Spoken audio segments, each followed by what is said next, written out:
Welcome back to the cinema arena.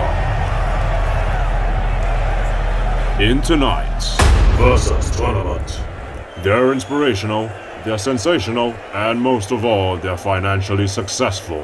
We take a look back at our favorite superhero movies of all time in today's Versus Tournament.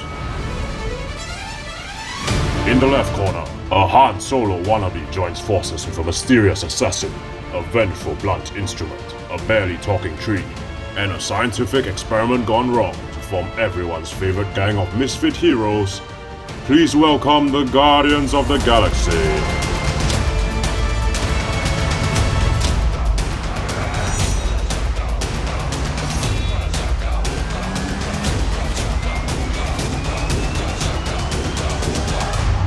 They call themselves the Guardians of the Galaxy. What a bunch of a-holes.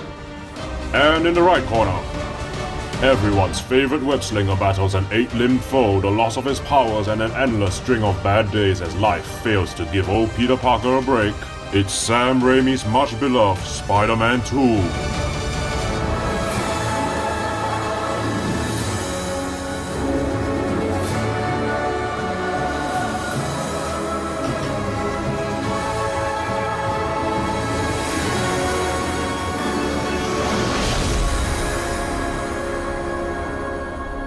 And now, your hosts, Adrian and Azrael. Today, our winner will be determined in 3 stages. In stage 1, it's a battle of the Peters. We will compare our main characters against each other and see who fares as the better written character. In round 2, we will talk about some filmmaking qualities that each film possesses. In round 3, we will talk about what each film means to us and our introduction to those films. Aw, how sweet. Enough talk. Let the face-off begin. Round 1. Fight! Okay, so I think in Spider-Man 2, it's a step up from every way from the original film. And Peter is given so much more spotlight, to the point where I can say it's not really a Spider-Man film, but it's a Peter Parker film. You know, we see his ups and especially his downs. Right, like he literally loses his power, right? He literally loses his power, and from the very beginning, you know, he's lost Mary Jane. He can't make it on time for his pizza deliveries. You know, the smallest things, you know, he can't even get that drink at the party. You know, he's denied a drink several times. Yeah, so it's the smallest things that really beat Peter down and make you feel like, you know, he's the most downtrodden, which in the comics they call it Parker luck, and it's trademark. It's a trademark of the Spider-Man character. Right. So the thing I really appreciated about my Peter Quill, is how quickly his character is established, right? His motivations, right? Within 5 minutes of the film, we know that he lost his family. He's abducted from Earth to space, and that the only way he's connected to his family is through music, right? And it's just really quick, it's really efficient, and it does it right. You know, it immediately strikes a chord with the audience. But I have to say that Peter Quill, besides being the sort of funny one-liner guy, doesn't really have the same depth as Peter Parker and Spider-Man, right? And I think that's due to all of the lore and all of the known quantities that Peter Parker is already to the audience, right? So it's which easier for Guardians of the Galaxy is not much. right? And it's easier for the audience to build on top of that, right? But I guess what's great about the Guardians of the Galaxy is the team aspect, you know, the ensemble, right? Definitely. I think one of the best parts about what Guardians of the Galaxy does is how they make each team member feel important to each other, right? And I think they do a better job than the Avengers, you know, in establishing that sort of relationship with each other. And they do it all in one film and not take, 5, 6, 7 films, probably more than that, I don't remember, but yeah. I definitely think that I should concede it to you because though I do feel my film is stronger as an ensemble, since it's around the Peters, I think Peter Parker takes this one. Right, and I think what's great about Spider-Man 2 also is we don't have to establish Peter anymore. That's true. We know him from Spider-Man, and it's the same guy, Tobey Maguire. So he's already off on his own adventure from scene 1. Yeah. All right, so round 1 goes to Spider-Man 2. Round 2. Fight! So what do you like about Guardians of the Galaxy in that aspect? Well, I already briefly mentioned it before, but one of the things I like is the team building aspect of Guardians of the Galaxy. The way they so quickly become family to each other. I really like that. I think they do it really well. You know, the way that James Gunn writes the characters and establishes them to each other lah. Another thing I really like, and everyone agrees with me on this, I know you'll agree with me on this, is the soundtrack. Yes. Right? Yes, of course. This soundtrack introduces 70s and 80s music to a whole new generation of people, right? And I think that alone it's a great feat lah. But for me, it comes down to two words. You know, Sam Raimi. I mean, Sam there Raimi. has never been, okay, maybe, you know, Taika and Thor Ragnarok. But other than that, there's never been much of a director and film pairing as much as Sam Raimi when it comes to superhero films. He really made these films his own because he came from a horror background.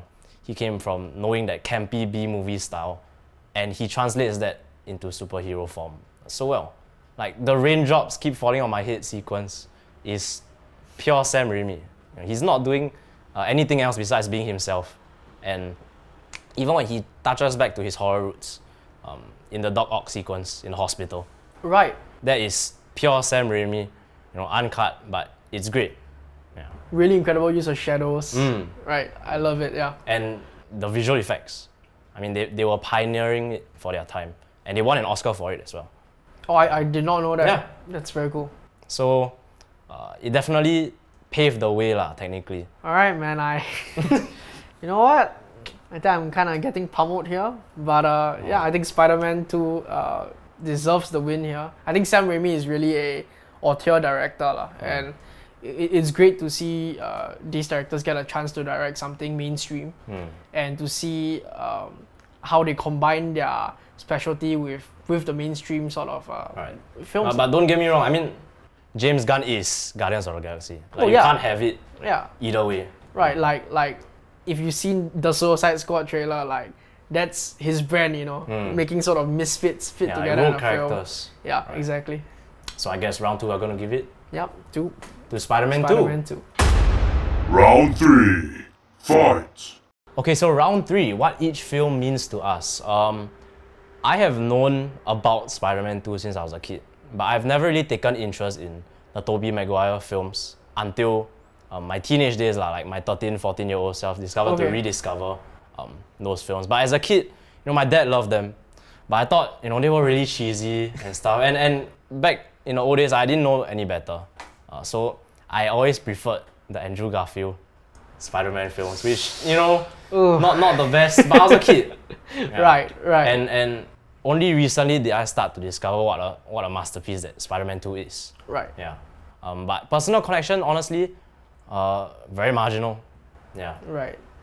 Well, for me, I have a story here. Interesting. You know, in a way, it's kind of embarrassing because most people, you know, enter the MCU right away with Iron Man. But actually, Guardians of the Galaxy is my entryway into the Marvel Cinematic Universe. Right, this was the same year as Captain America: The Winter Soldier. Oh, it's a great year. Right, I didn't watch that because this came out afterwards. So I watched Guardians of the Galaxy. You know, there was so much plot there, right? With introducing Thanos on screen, with the Infinity Stones, and I saw that and I was intrigued by that, right? Because that wasn't the main point of it, but it was a very significant side point. But I was so intrigued about a cinematic universe that would have included these sort of characters. And I'm like, hey, like, if this was the one that no one knew about and no one talked about and was surprised by, then how good are the rest of the films that people are like, hey, like, these are A-lister Marvel characters? And I was like, all right, I'm in. I'll check it out, you know? So, yeah, for me, Guardians of the Galaxy is my favorite MCU film, and it's also mine. Yeah, and I think it's quite telling that this film, which is your favorite, has remained your favorite, even though it's the first one that you've discovered from that franchise. Yeah. You know, and there's a lot of like popular favorites, you know, like Black Panther or Winter Soldier. Right. Yeah. And I do really like Winter Soldier. Yeah, but it's just maybe there's a bit of sentimentality there lah. Right. In why it's remaining my number one. Yeah. Right. I think I can't dispute that. Yeah. So I think round 3 goes to Guardians of the Galaxy. All right, I'm taking one home, guys. And with that, Spider-Man 2 takes home the superhero movie tournament title. Congrats to Spider-Man 2. Winner! It's all right.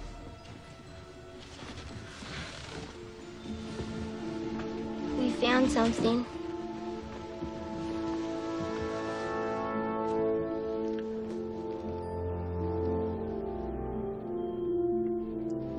We won't tell nobody.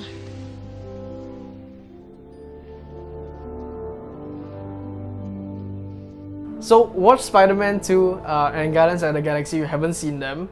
They're both great. You know, we can both agree to that. You Absolutely. know? Even though I'm losing today, but I can agree to that. You know, I do not feel bad about the loss. But tell us your thoughts in the comment section below, and tell us what's your favorite superhero film. You know, before we end, we would like to give a few honorable mentions. Right, one of them being Logan. Right, I think we yes. both really love that, but.